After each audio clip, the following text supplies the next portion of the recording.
Welcome to the Talking Shh podcast. That's right. We'll be talking about music, albums, live shows, bands we love, bands not so much. Again, we're talking shh. Join me, Scott Nokon, and Stephen James.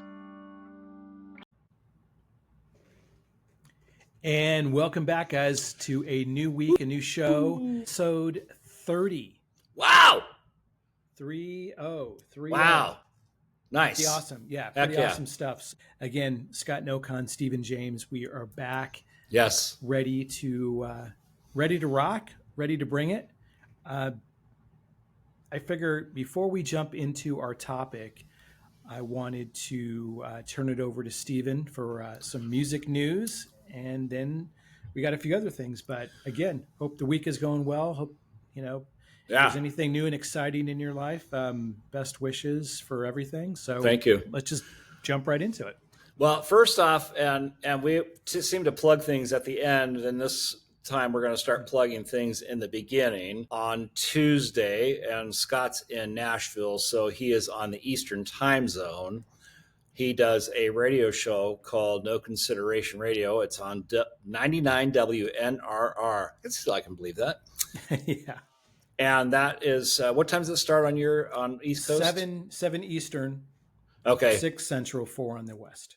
And the times kind of balance a little off, but do yourself a favor and tune in, because the array of music that Scott plays is phenomenal. He does crazy new metal. He does hardcore metal. He does, one of the things that I really like is called the Triple Thrashback, where he goes back to the 80s and plays some really fun thrash metal songs, 3 of them.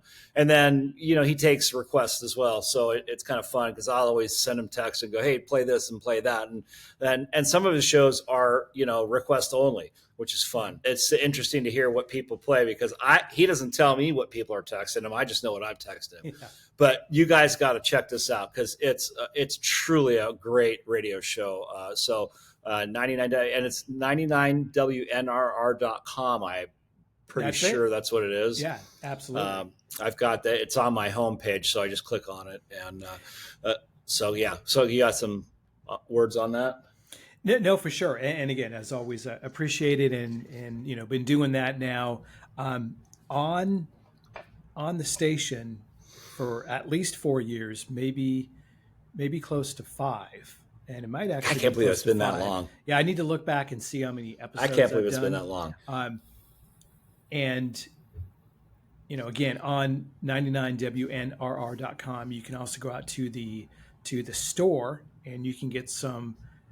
Not only No Consideration merchandise, you can get us Talking Shh merchandise. You can get T-shirts.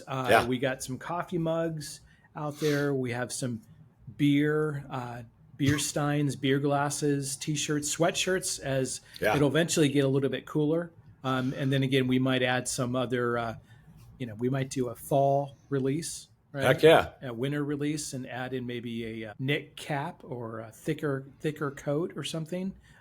So I don't know if they have any gloves. I don't know if anybody would want Talking Shh gloves. Some beanies. Beanies. There knit cap, beanies there. Yes.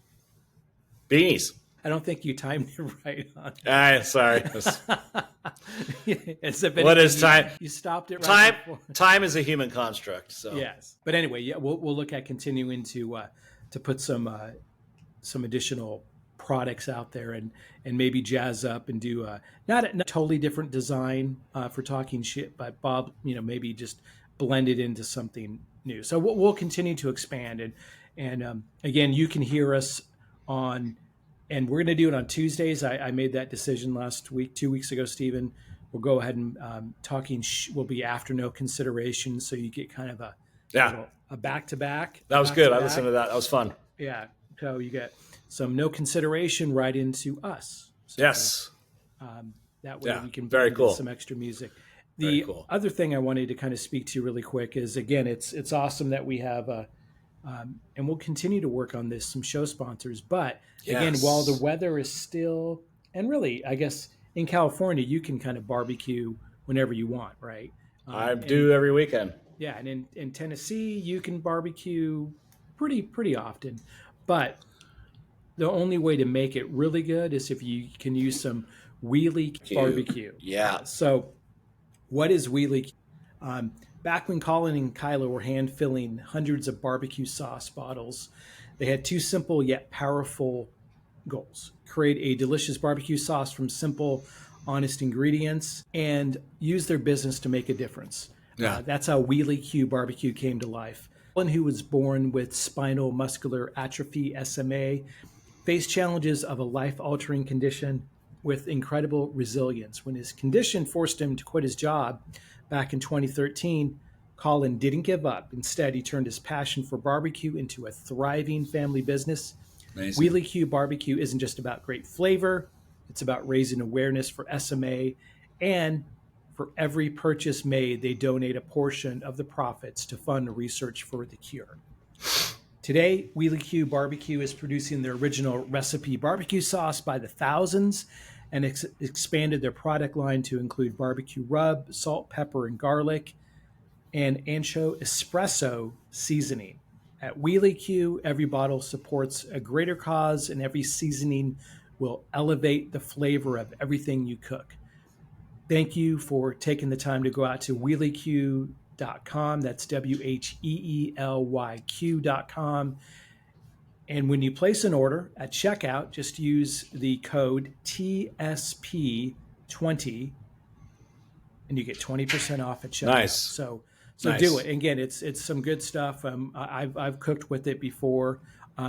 And it's at a number of stores too. I know in Orange County and Long Beach you can find it, but I'm also see what we can do to get some maybe out in Tennessee, because there's just a few folks that barbecue out here. And I think, again, it would just help elevate and get their brand out there. So again, do what you can.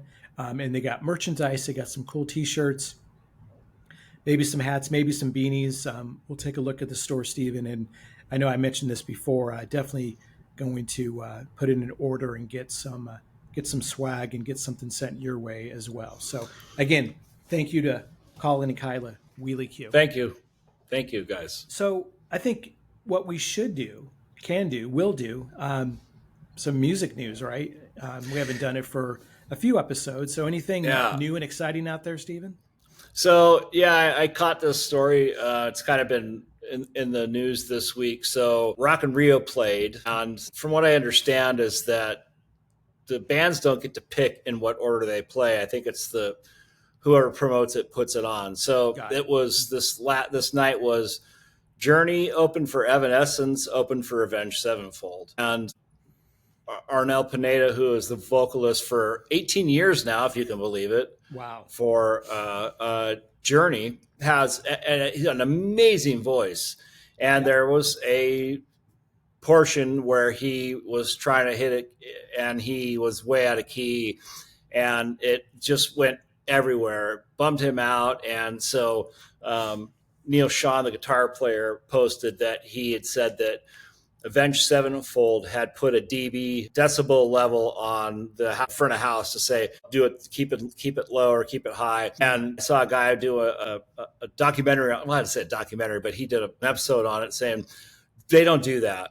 Nobody does that. They don't say, oh, well, you have to play, we're going to play at this level and you have to play at that level. And he had talked to people that were actually there front of house, and they're like, no, nobody ever said you have to do that.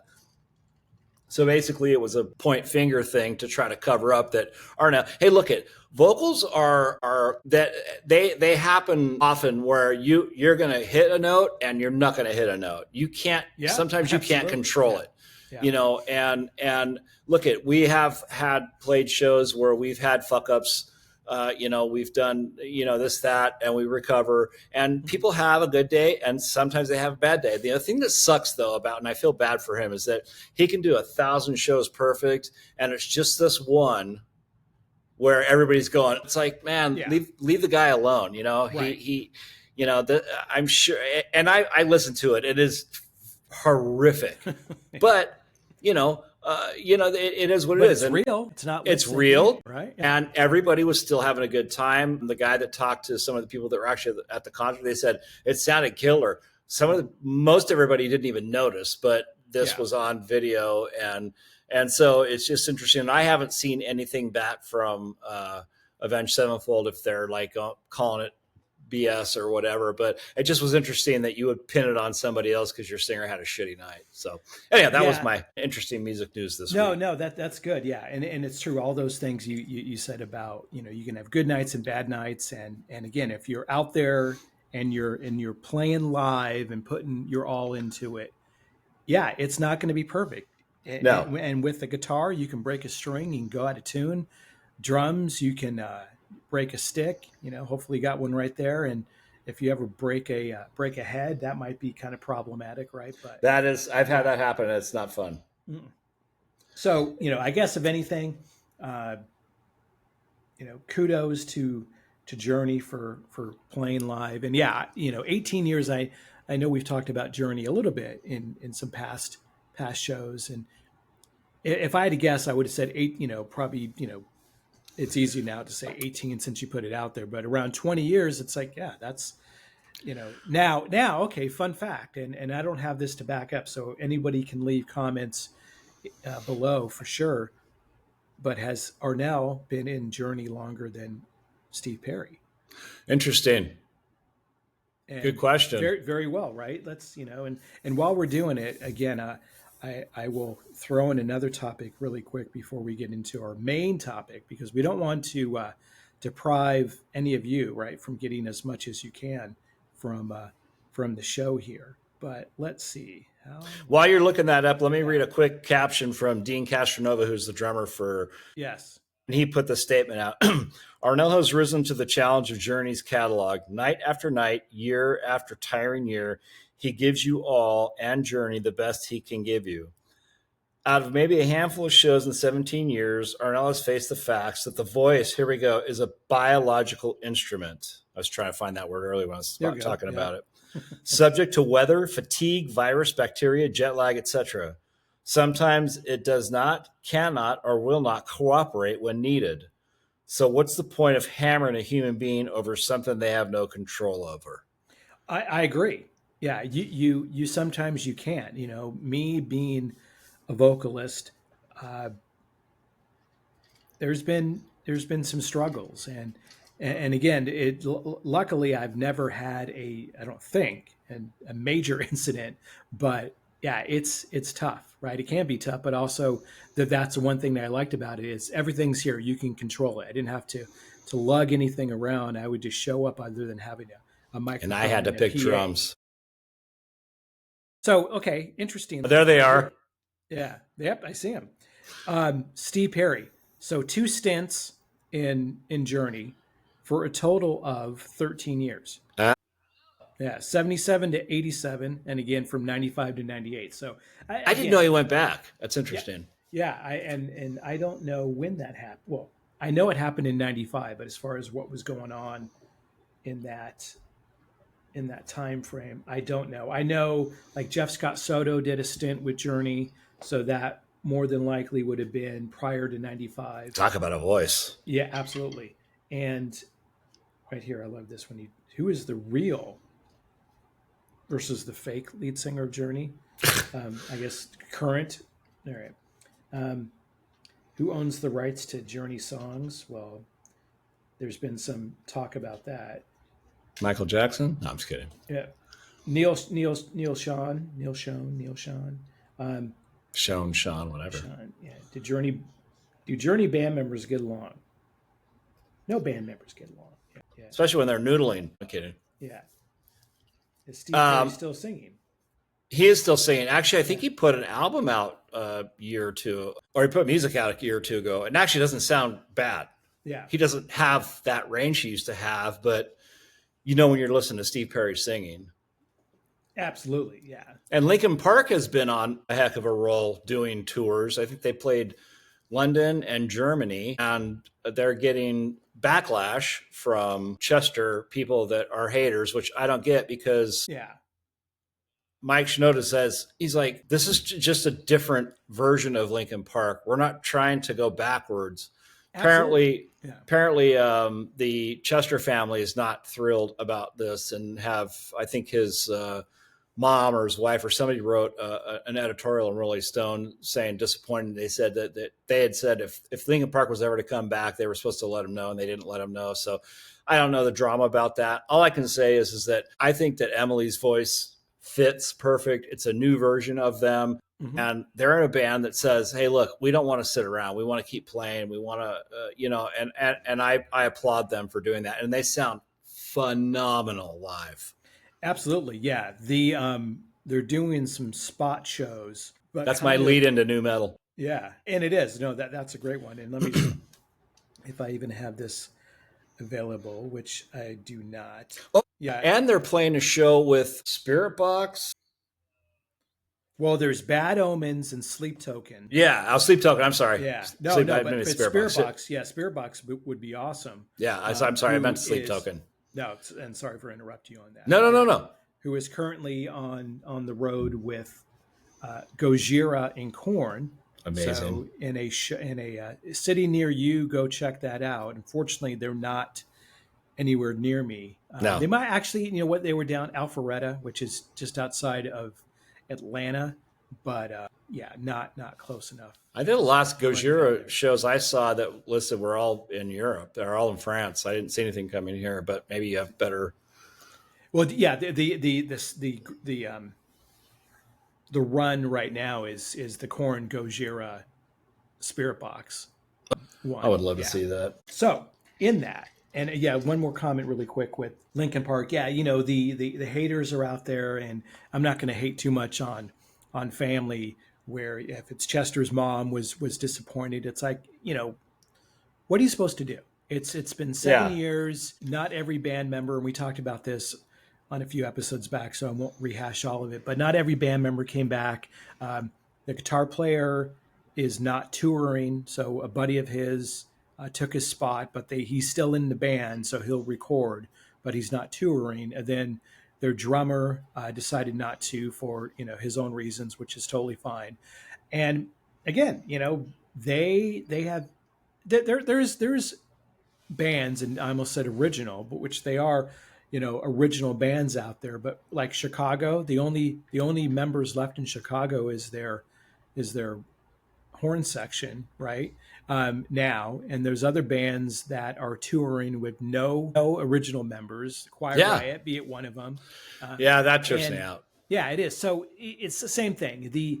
There's another single coming out, but all the reviews that I've read of Emily have been stellar. Yeah. And again, after I saw that first clip when they did that live set, I'm like, okay, this is good. I appreciate it, and I removed myself from.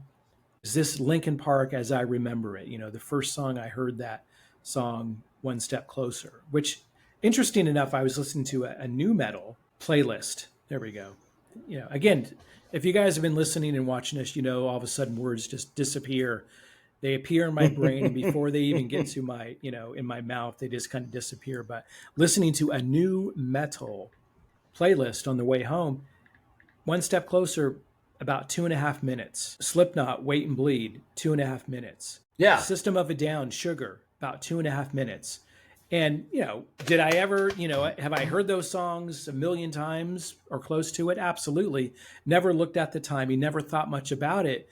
But if anything, and this can be kind of a subtopic within this bigger topic, and I'll say topic one more time, but not hot topic. Or hot topic. Yeah, is they got right to it, and I'll use a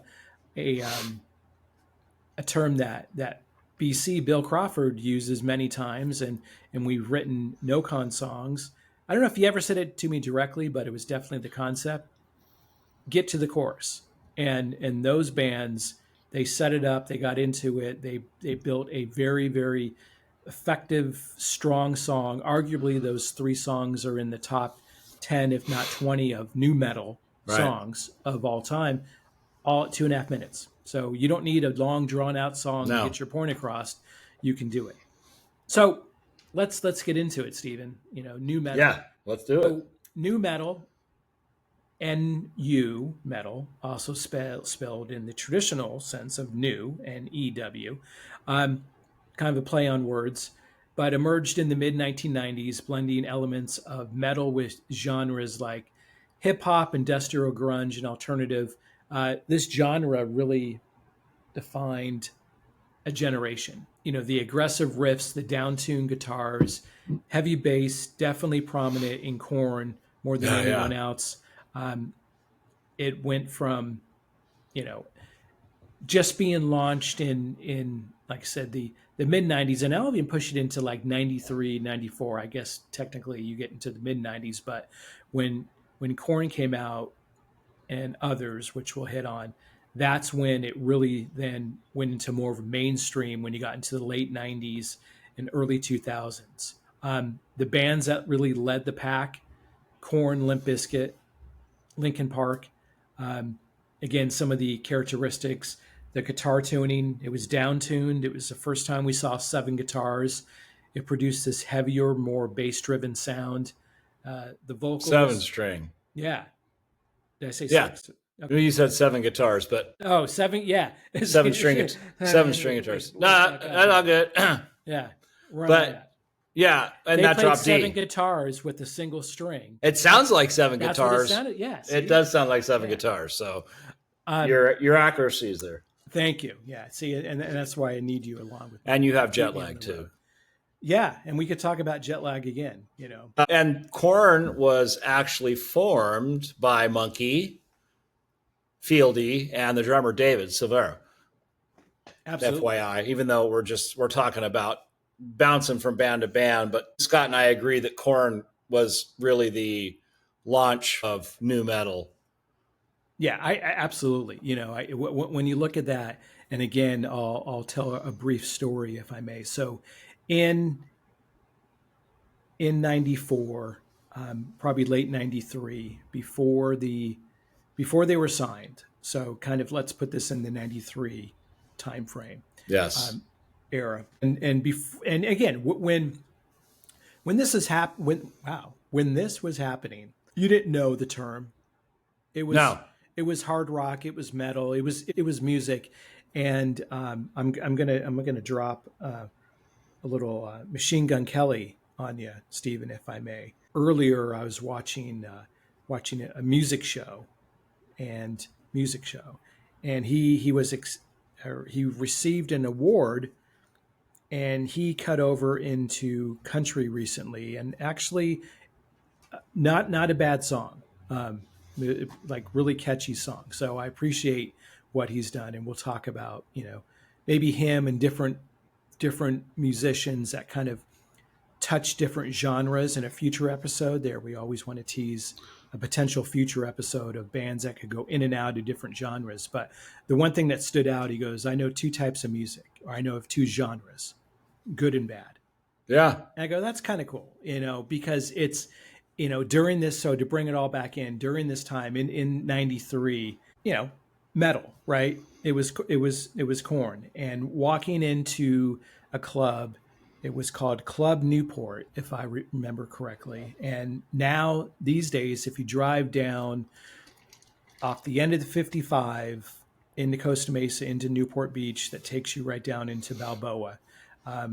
Off to your left-hand side before you hit Hoag Hospital on your right. There, now, does everybody have that visual? Yeah. Let me get my MapQuest out. Yes. There's now it's an Outback Steakhouse, but it wasn't an Outback Steakhouse back then. It was Club Newport.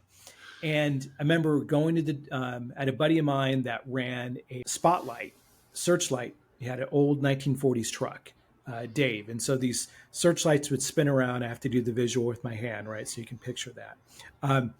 And he was hired by the club to, you know, kind of serve as some promotion. So you look in the sky and you see the bat symbol, and you go, oh, let me follow That's the that. first thing I was thinking of, was the Batman's. And you follow that, and then you go, oh, here I am. I'm at this club. So it was a cool place. It was like Thursday nights. I think that it was back in the day when we were much younger.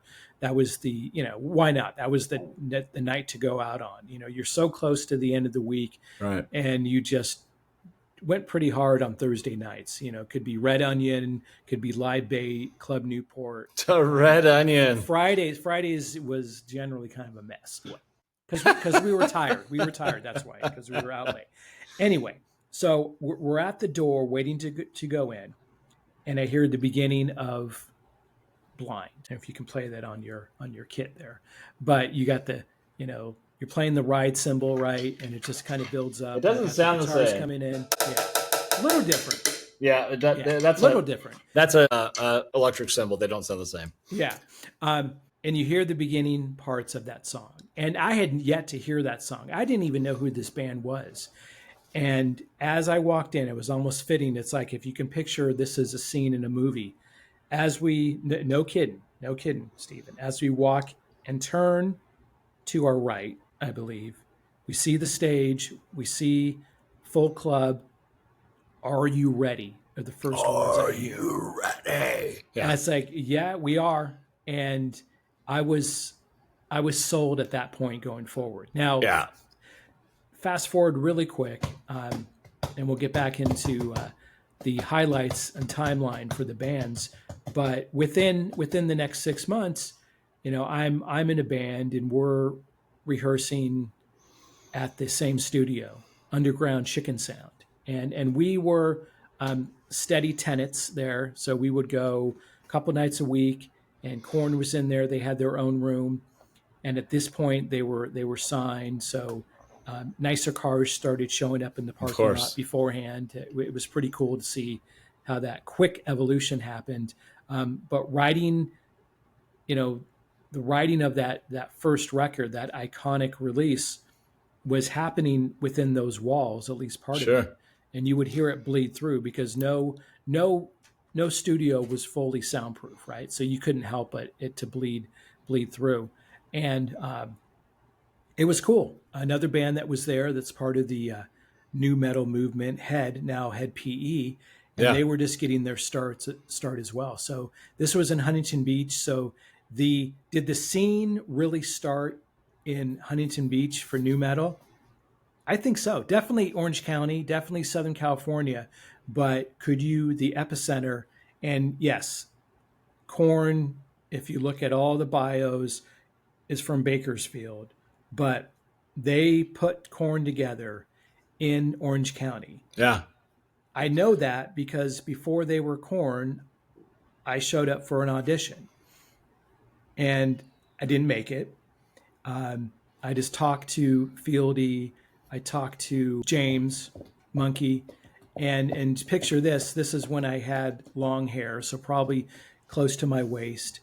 And in that time frame, if this was early 93, maybe even 92, end of 92, Stussy, if you remember that surf brand, we had a buddy of ours who worked there. So we utilized fully his employee discount.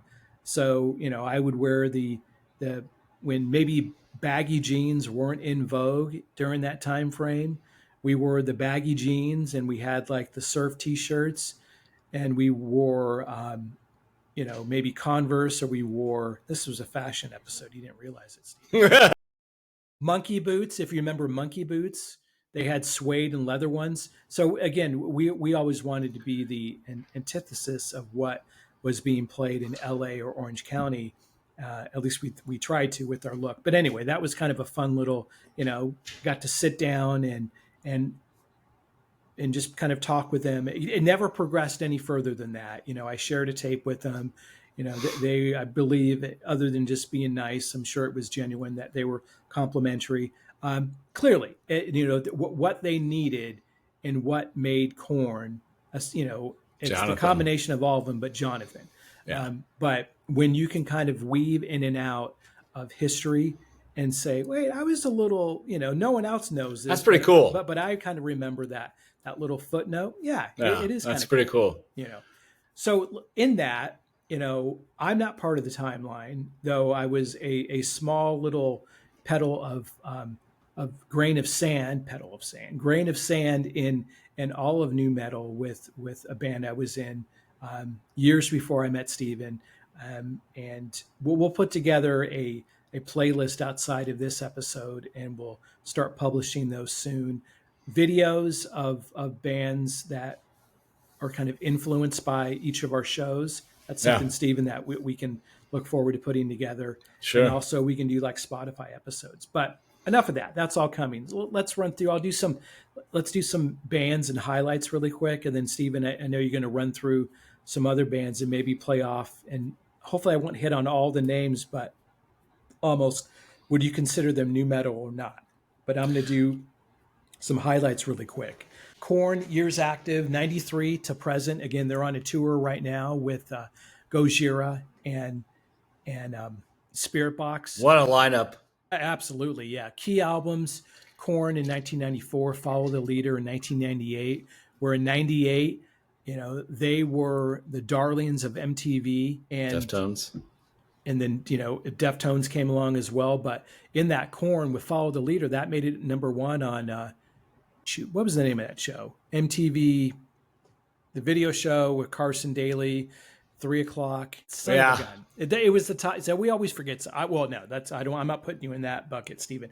I always forget something episode to episode. But again, someone please comment. You go, oh my God, how do you forget what that show was? It was the MTV Countdown. Total Request Live? There we go.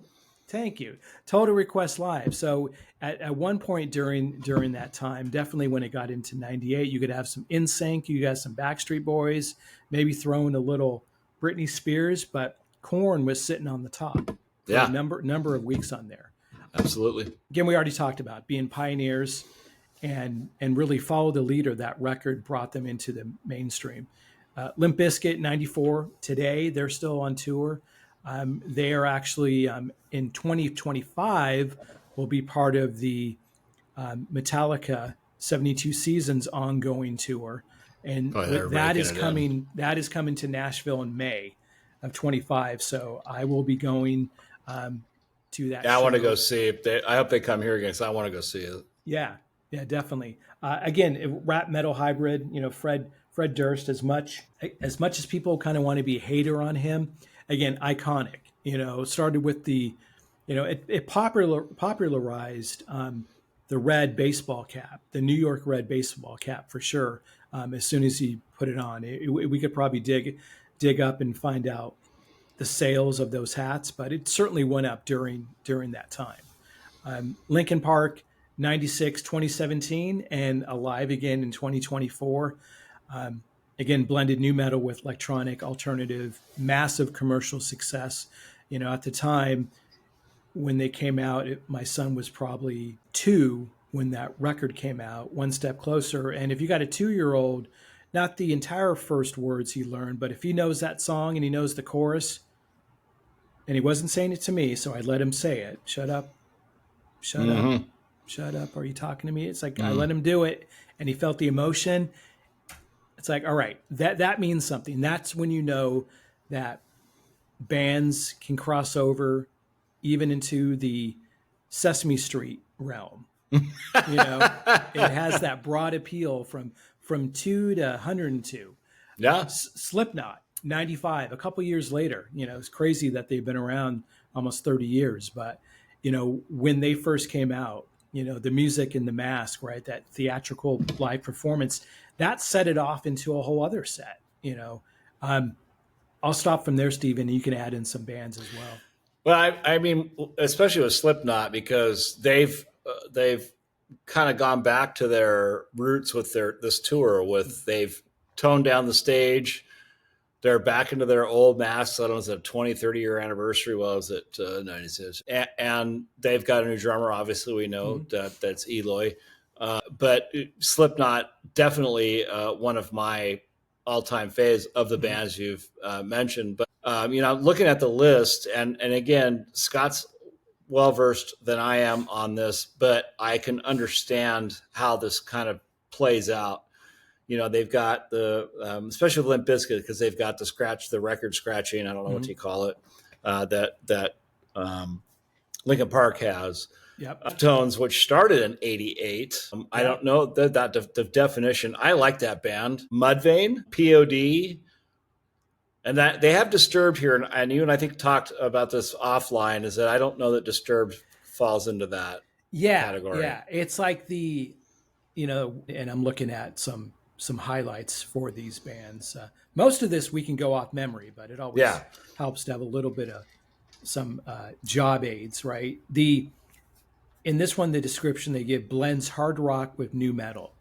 And when you look at the definition of new metal, which we did, and I'll highlight it again really quick, it blends elements of metal with other genres like hip hop, industrial, grunge, and alternative. It doesn't say it blends hard rock with new metal. That I don't know, that seems like a stretch to me. So that band, I never thought fell into that category Yeah, anyway. I agree.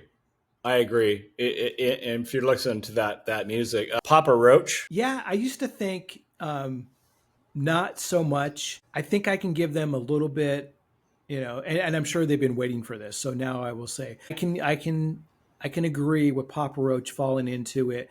They kind of had, not to the same extent as all these other bands. There was a little bit of hip hop, a little bit of rapping into it. Certainly not to the same extent as the Godfathers, the Corn, the Right. Limp Bizkit, and Linkin Park. But yeah, they certainly were prominent. Last Resort was a huge anthem, and it definitely got him on the map.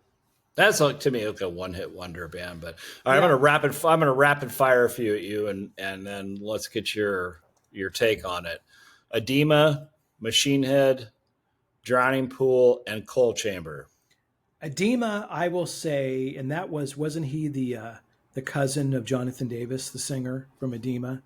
Um, Machine Head, to this day, and we're going to do this. This will be a true talking episode in the future. Not that these other episodes have not been true, but when we really kind of talk some mess, there's certain bands that I just can't listen to, and I turn.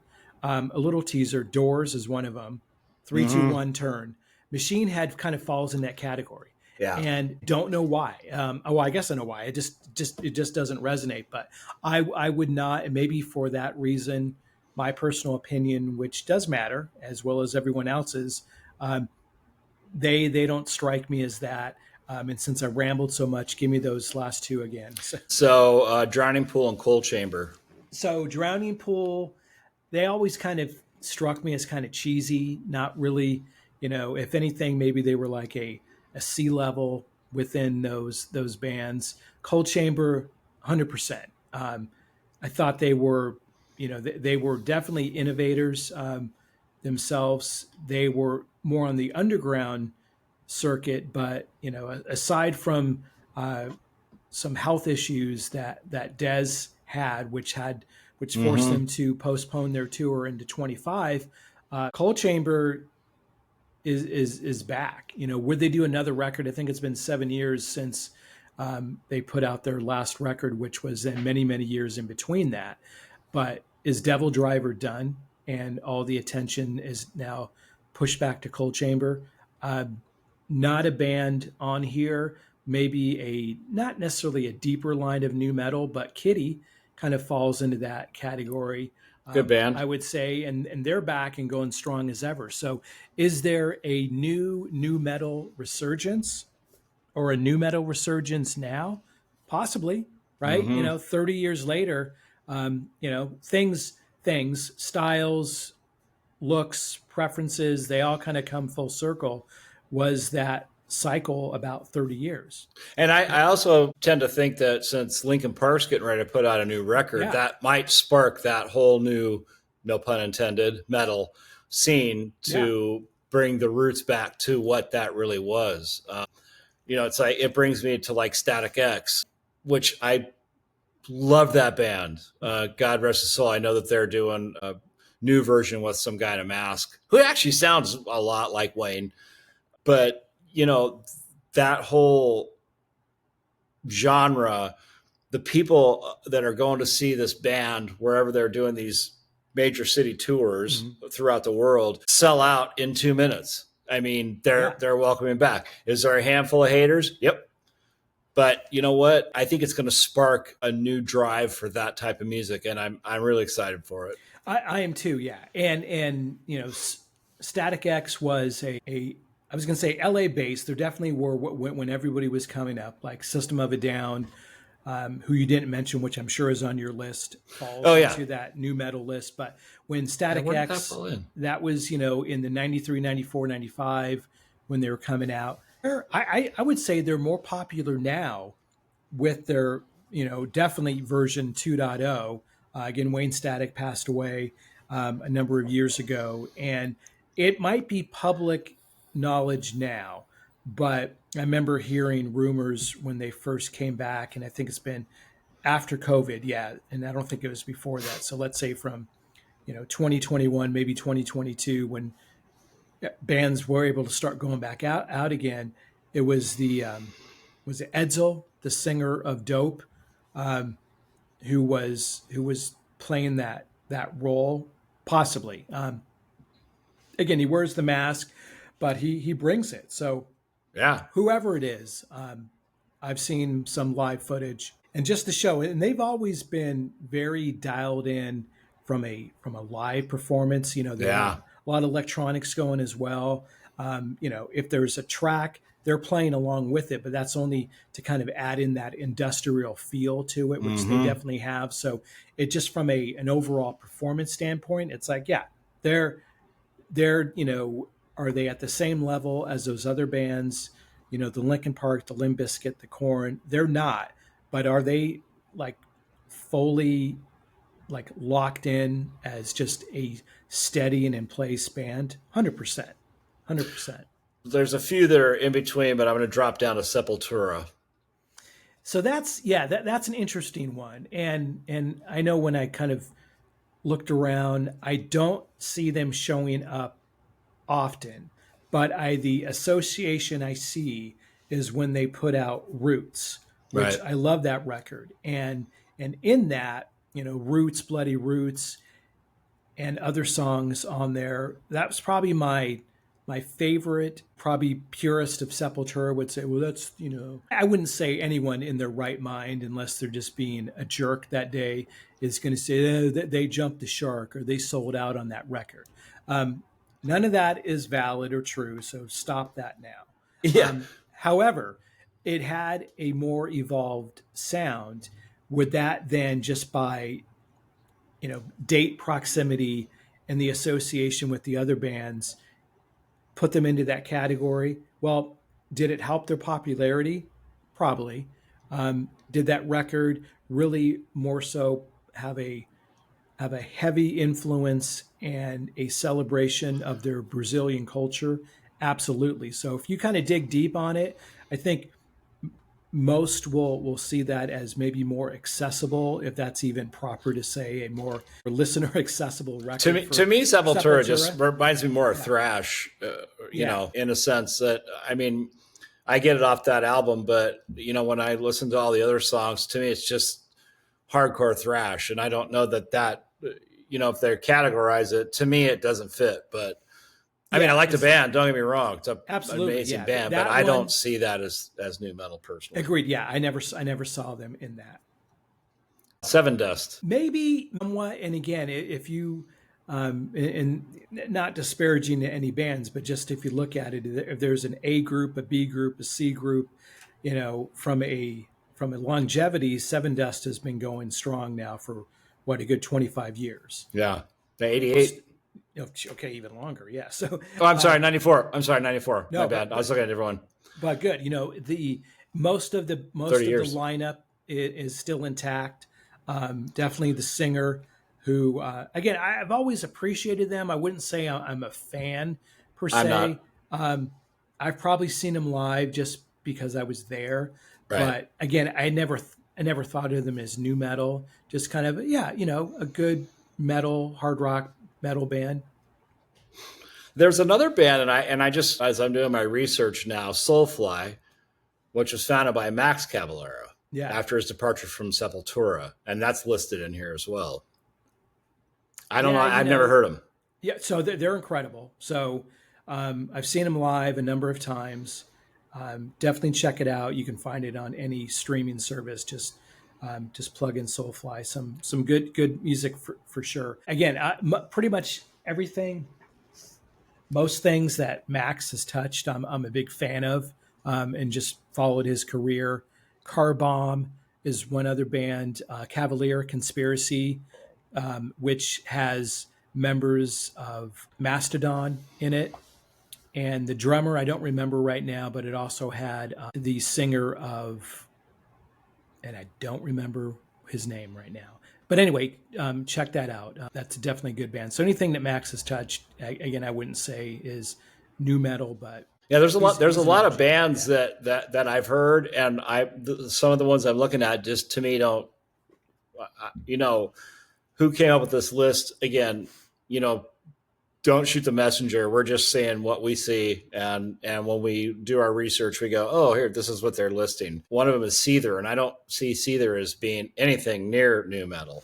No, and maybe they've been, in that same time frame, right? Yeah, they were.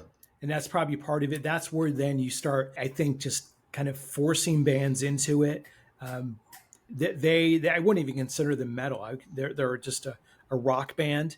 Yeah, Put out some good songs, and they definitely, they're still around today. So they've made a career out of it, but not to fall into this category. yeah. And then comes Chimera, Nothing Face, and then Head PE pulls up now here from 1994. So Head PE, yeah, I mentioned them earlier. That they were one of the bands that was in the same studio that I was rehearsing in with my band Power Lounge at the time. And yeah, if there's three things you pick out, and what's the one that's not unlike or is not like the others? It was Power Lounge way over here. Stylistically similar-ish, though not trying to be Korn, not trying to be Head PE. But as far as any popularity and notoriety, didn't happen, which is fine. It was a fun experience, but yeah, Head was a fun band. Seeing them all over Huntington Beach in little tiny clubs, and then they worked their way up.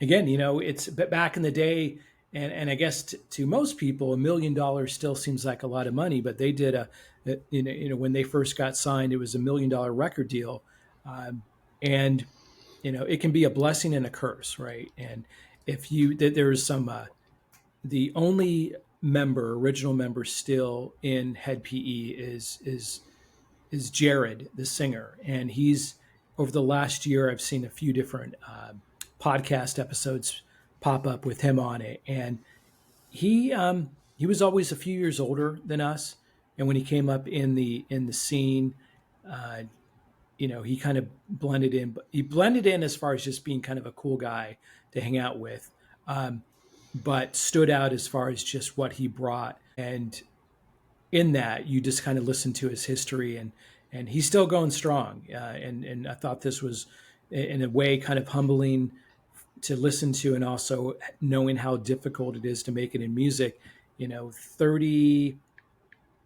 35 years later, they're still going as a band. Is that right? 31. 31. Yeah, let's say 31. 30 years going. When they first started, and then getting some popularity. Having $1 million record deal, which again, most of that, if not all of it, studio money, and and you got to pay it back on your residuals, and you get 10 cents a copy. Out of the $15.99 CDs that were being sold at the time. To this day, 80% of his income comes from him being on the road, and he's playing tiny clubs, and he's still able to do it and selling merchandise. But again, in that, you look at the bands that have made it to the mountaintop and continue to go, and you see bands that maybe had and did have some peaks of success, but you know what? It's about the music, right? So I got to hand it to those bands that keep going and keep making it happen. Well, I think it's like us. I mean, for me, with continue to play drums, and that's just it's born in us and bred in us, and it's something that just keeps. You can obviously see in the background, yeah. But to play and to keep playing, whether I'm in a band or not, but to just keep that blood flowing through doing what I love to do, my craft is what keeps it alive. I got something for you real quick. Yeah, please. when Evanescence came out with that song "Breathe Me Life," and there was that one version that had the rapping going on in it. Yeah. I kind of liked it, but I did. Yeah. I don't know that the rest of it warrants being new metal. I would agree. Yeah. That element definitely would fit. I remember when that came out, I'm like, okay, this is cool. This is different. Admittedly, not a fan, No, not a fan of the band, no.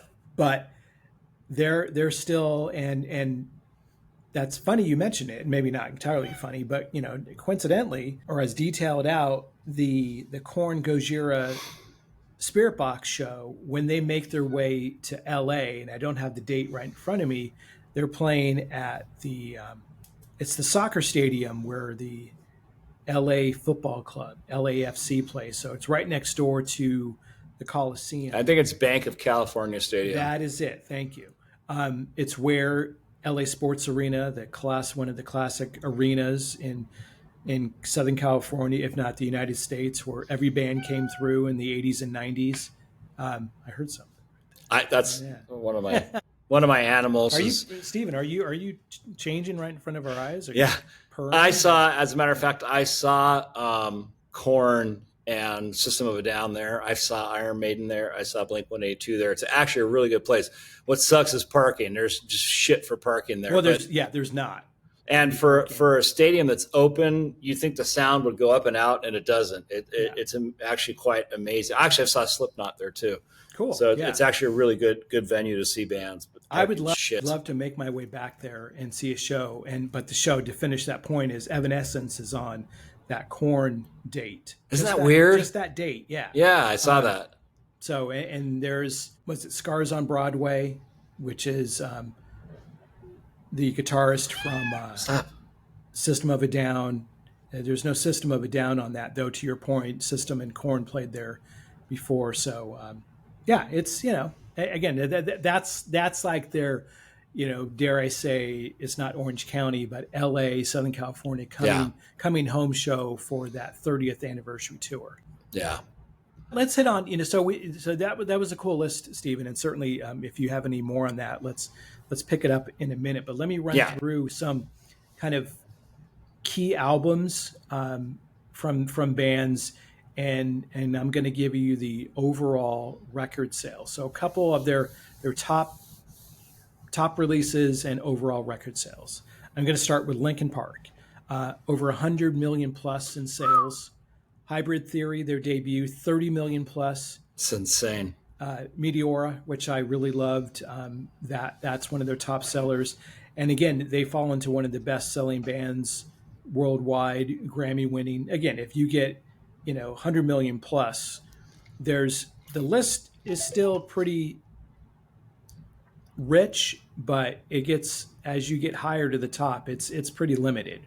Once you get into 100 million, 150, 200 million, then you start reaching the stratosphere of the Pink Floyds or the Michael Jacksons, just ridiculous bands, and you can be in that.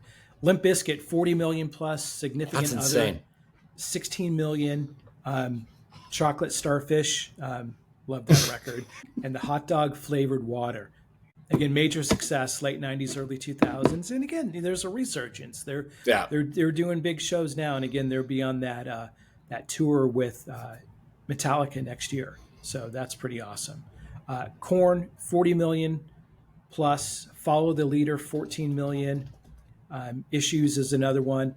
Not listed on here, but I feel fairly confident in their debut. Their self-titled debut is 10 million. So two albums that reached the diamond status. Wow, that's incredible.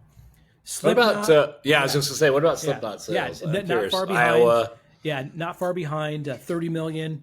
Iowa, the debut known, and the debut also known for aggressive, dedicated fan base, but 30 million plus. Papa Roach, we talked about them. Infest, 8 million. Again, some breakout hits for sure, like Last Resort. Deftones, 10 million. Again, they've always been, and I saw them a lot back in the day, and they're coming back through in the May timeframe. So May's going to be pretty fun in Nashville. We got Deftones playing at Bridgestone Arena, which is awesome. To this day, there's still an arena-sized band, which Not crazy. a lot of these bands can't say. The ones I listed above the line, I can say that, but that they can still do it. So they'll be here in May, along with the Metallica shows running. That's like Iron Maiden. They're not played on the radio, and they sell out everywhere they go. I mean, it's like kind of like a cult following. Absolutely. It's just, such a deep, dedicated fan base. Yeah. Run through a few more of these. Disturbed, where we both agreed that they didn't fall into nu metal. Looking at this list, crossover with more traditional metal elements. Again, I don't see the crossover, but 17 plus million records sold. There's a lot of crossover of dollars going into their bank account. So, Sure. Hey, gained 15 million plus. Again, that first record,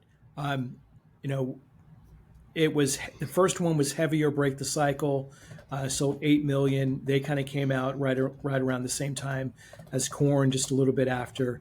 Some of the early songs I liked, and then from there kind of faded away. Mudvayne is playing this Saturday with Megadeth downtown, so I will make it a point to head downtown. Nice. If the weather is cooperating.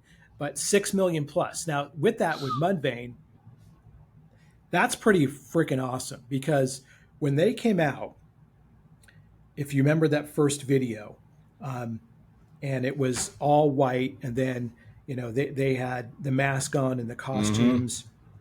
You're just like, what? It almost felt like you were watching this like deranged set of people in an insane asylum. That's what it reminded me of too. It came off that way, and it was just like, what is this? And that's something where I listened to some of that first record, LD50, again earlier today. It's like, okay, you know what? I'm taking myself back a number of years and remembering when I first heard it. This was some good stuff. This was like fun music, and it was different.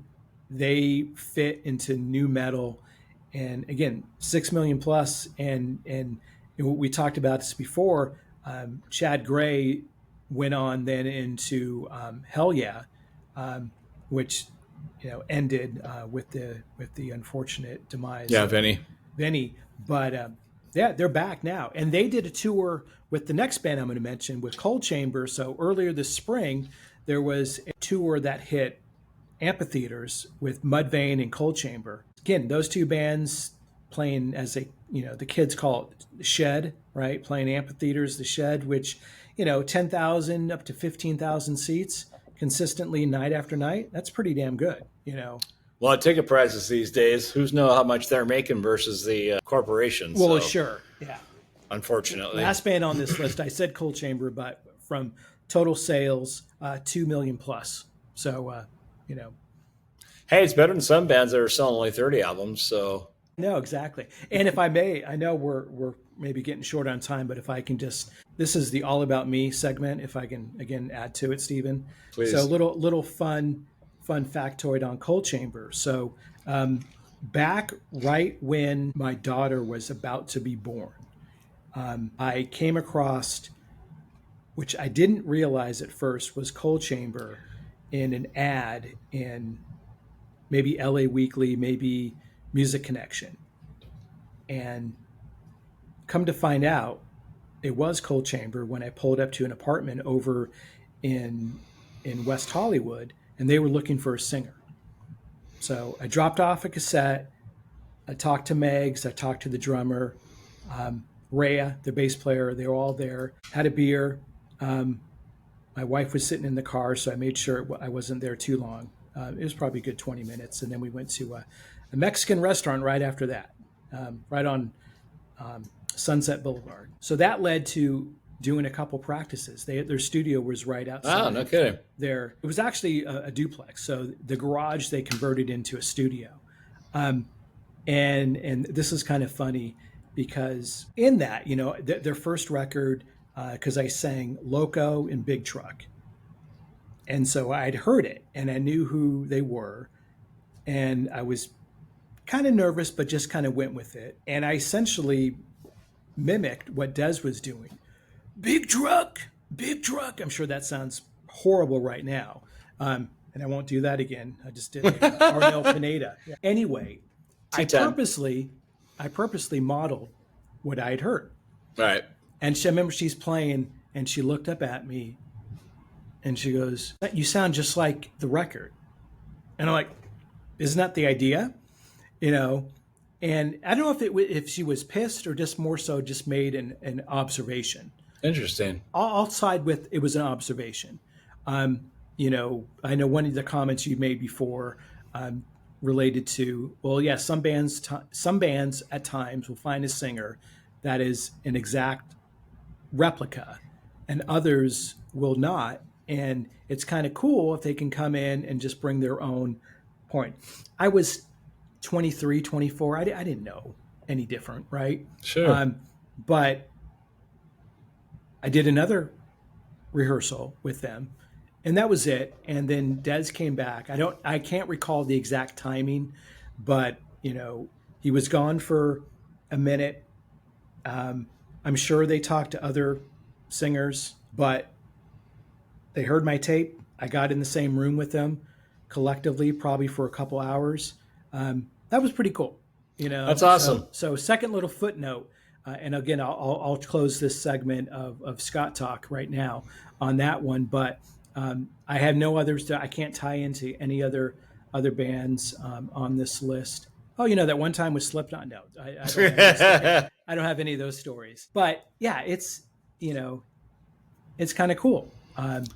And that, if anything, you know, let's kind of tie it back in. At the time, you know, I just knew these as bands. I just knew this as music. It was something that I just loved, and I still to this day listen to it, and it resonated with me. Sure. And it makes you feel good.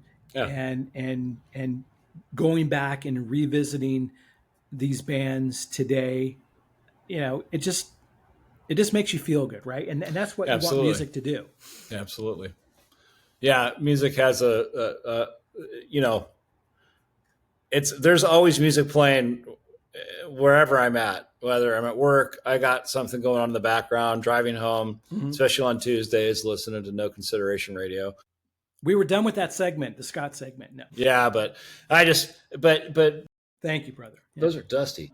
But the tie back into music and the different varieties of music that we like, because I don't have a poo-poo on any type of music, whether it's country, whether it's rap, whether it's soul, R&B, metal, new metal, rock, you know, hardcore.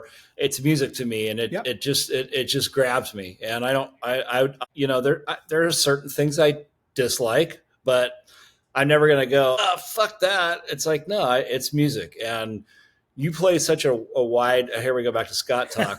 You play such a wide variety of type of music on your show. And it's turned me into bands that I don't even know how you find these bands. I'm like, oh, that sounds cool. Oh, I like that. Which is now make me go to Metal Blade Records every day to find all these different bands and go, here, check this out. Check this out. Might be something you haven't heard. So, yeah, no, it's absolutely cool. Yeah, it's kind of come full circle. It is. You have. I'll finish this sentence so it doesn't sound weird. You've turned me on to new music as well, and that's great. Yeah, again, that's what we want. You know, it's you know, we've definitely evolved way past the cassette trading days, right? You know, back when that's how, you know, precursor. We're dating ourselves, but there used to be, you know, fanzines, right? Yeah. You know, that you would find ads, and some of these, you know, fanzines were handwritten and stapled together, and you go to a Wild Rags record store in Montebello. I don't know if you ever went there. No. But we would stop there when we were probably 16, 17, driving up to LA, and it was a lot of underground music, for sure. You know, the metal, which was on the fringe. There were bands that you never even heard of. and you got exposed to it. But then the tape trading, you could just send a tape off to somebody, and somewhere else in the world, they would send you, and bands would just send you. I still have some old cassettes. Some of them I got rid of, but I found a box a couple weeks ago. That these are just old band cassettes that were demos and different things that were just, Mm-hmm. you know, procured through through the mail. Yeah. That today people would just go, "What are you talking about? I can just, Mm. you know, it's so easy to get to music." So I think in that we'll end on that note just to say it's so easy to get to music, and if anything, you can be as critical if you want, or you can be as open as you want. Second time, I'll quote Machine Gun Kelly. There's only two types of music. There's two genres. There's good music MGK. and there's bad music. Yeah. And you hopefully fall on the side of good music, but what it is, if it's hip hop, it's industrial, if it's country, if it's rap, if it's rock, new metal, thrash, doesn't matter. If it does something for you, to you, with you, then that's what it's about. And I think Yeah. in that, in my show and in what we do, and in most importantly, what we do here, Stephen, is do we provide that vehicle, that opportunity to, to share with others. And then we ask them to, share comments, and I'll almost take your line, but I'll let you finish it. Share comments, share topics, Yeah. let us know what bands we didn't talk about. Maybe we forgot about somebody. Yeah.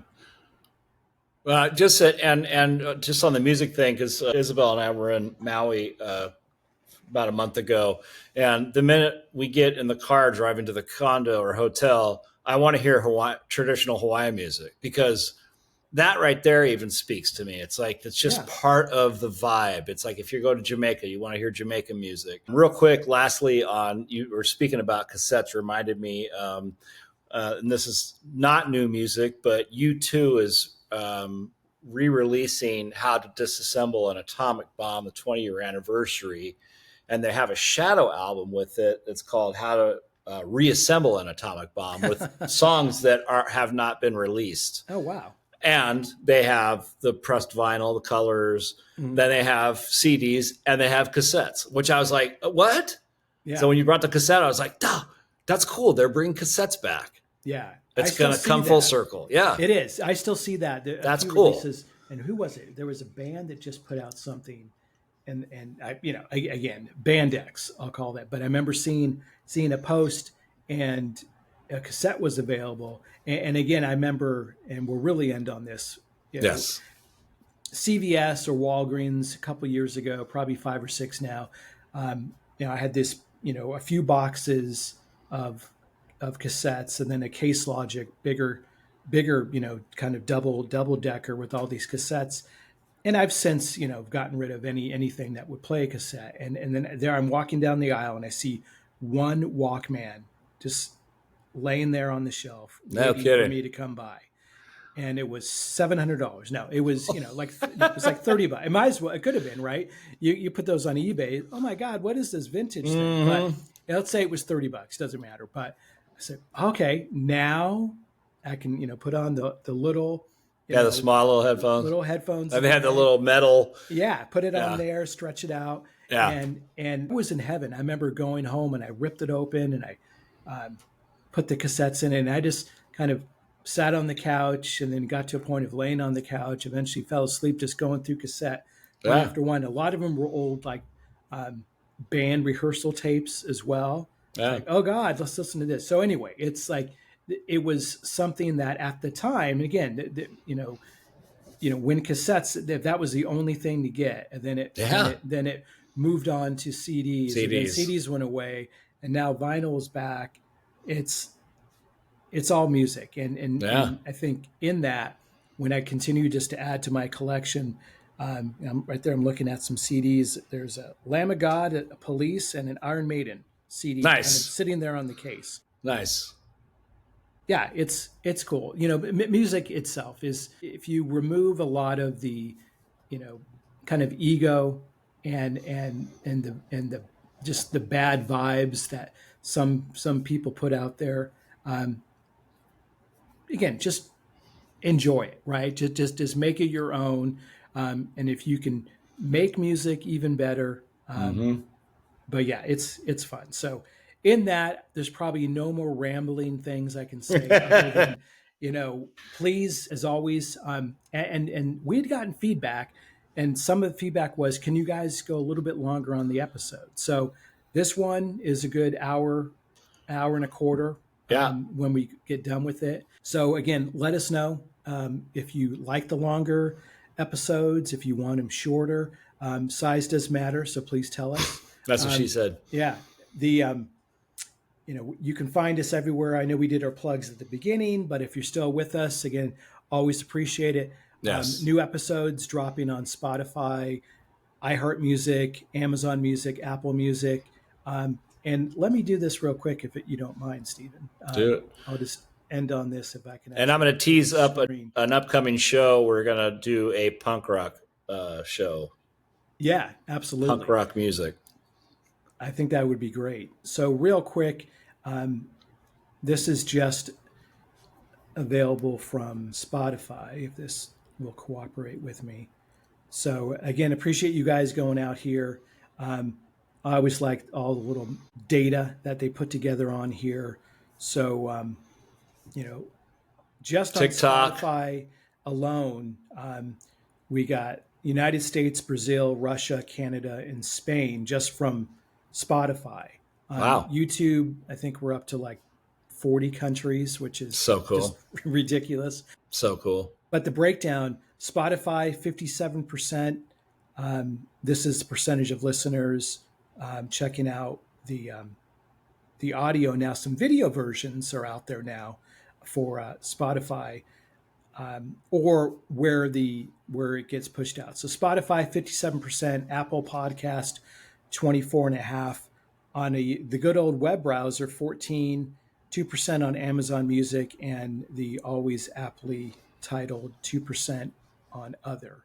Cool. The demographics, 23 to 27, are definitely where we sit, Stephen. About 64% is in the 35 to 59 range. But we got about 12% in the 23 to 27. So that's good. Thank you, younger generation. That's probably wondering what these old guys are talking about. But again, in that, you can pretty much rock history. Find us anywhere. Yeah. And if you get exposed to some history, we have some Van Halen episodes that recently dropped. We talked about new wave, Metallica. We're talking new metal. Again, we want this to be informative. We will give you information.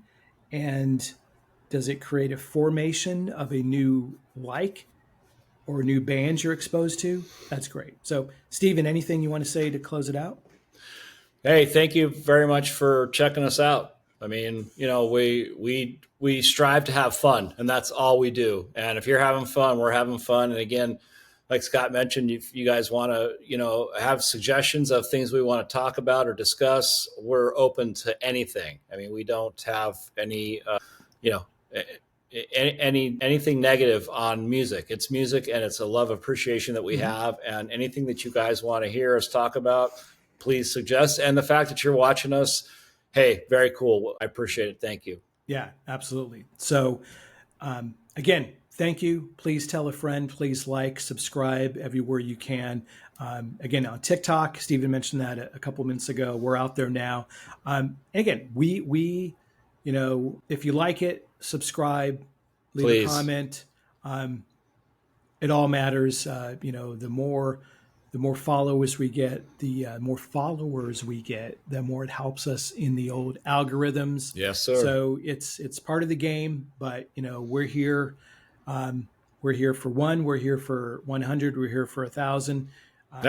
Anyone that wants to listen to it, we appreciate it. And Stephen, as always, I appreciate you. Thank you for making the time. Absolutely. And until next time, see ya. Cool. Thanks again for tuning in to the show. We'll be back every week with a brand new episode. Make sure you check us out on Instagram at Talking Show, and also listen on Spotify or wherever you can stream a podcast. See ya.